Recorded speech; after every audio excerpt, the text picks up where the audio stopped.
Signs that show you have a special gift for reading people. No one can fool you.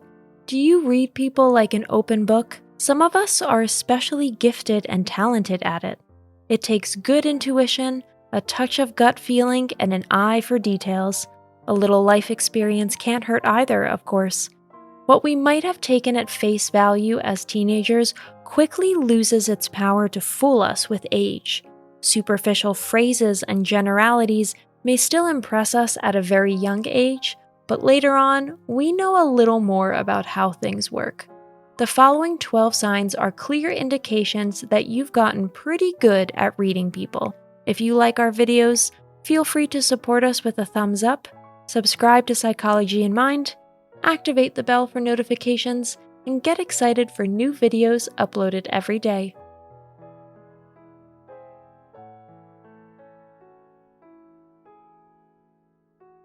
Number 1. Looks are worth 1,000 words.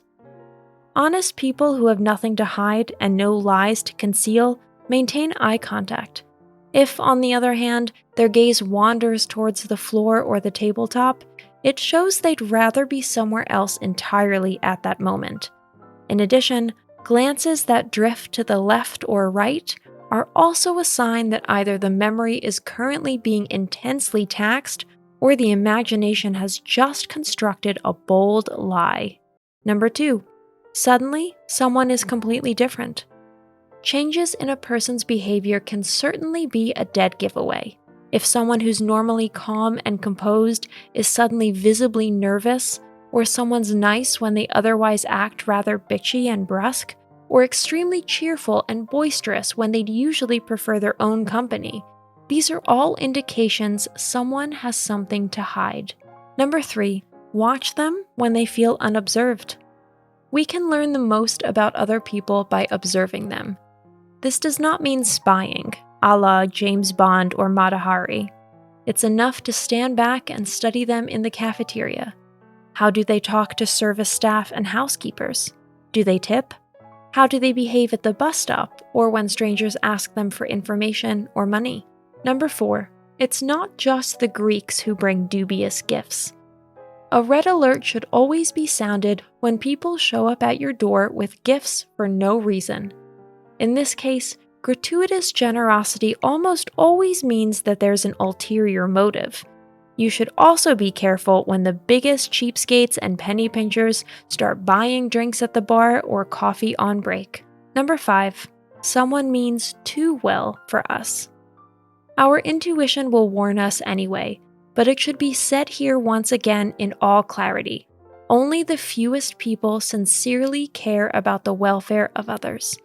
If someone suddenly encourages you to take a vacation, do less work, or give up a certain responsibility, there is certainly an agenda behind it, but not one that will benefit you. Number 6. What does body language say? Looking down at your feet, crossing your arms, scratching your head in embarrassment, or desperately trying to keep your own hands under control. These are all signs that someone is not comfortable in his or her own skin at the moment. Unless she or he is madly in love with you, this nervous fidgeting has other reasons of a much less romantic nature. Number 7. Clothes and makeup are telltale accomplices. We know you're not supposed to judge people by their appearances. Nevertheless, a careful look at the scenery is always particularly worthwhile when what we're actually trying to do is penetrate it. Women who suddenly wear makeup or appear strikingly stylish are experiencing a change in their everyday lives or would very much like to bring about such change. If a woman wears exactly the same outfit 2 days in a row, it can be assumed that she did not spend the night at home. Even men on the wrong track suddenly attach more importance to their appearance, and the following applies to both sexes. If the daily grooming routine is neglected, it's a bad sign. Such signals not infrequently indicate mental or emotional dry spells. Number 8. Empty phrases, excuses, and empty platitudes. I'll call you, or let's have coffee sometime, are popular conversation building blocks, but they usually don't convey any real message at all. Things get interesting when people suddenly hide behind empty phrases or repeat certain verbal niceties over and over again. Liars, in particular, can be unmasked in this way. They have learned their story by heart, but they are not able to repeat it in any other words, because no human being can perfectly remember facts that have sprung from pure fiction. Number 9. Still waters are deepest. If you listen carefully within a group, you will find that the leader or the most opinionated is not automatically the loudest person in that circle. True authority is expressed through a firm voice, not a loud one. Some people who want to be especially sure of their position deliberately speak softly. This forces those around them to come closer to them. In this way, they reel them in on a short leash, so to speak. Number 10. How's it going? Whether this saying actually has anything to do with our gait, no one can say for sure. But the fact is, you can also find out a lot about someone by the way he or she directs his or her steps and moves forward.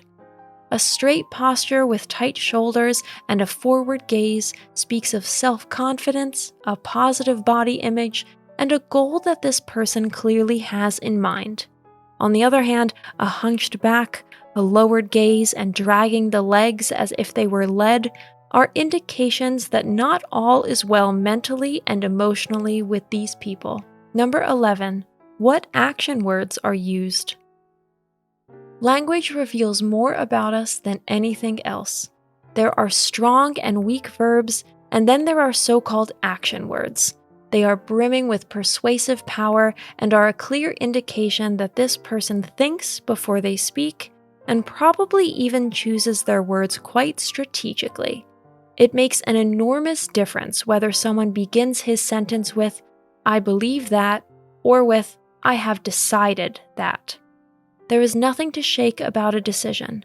This person thinks ahead in tactical moves and offers us no chance for a counter move.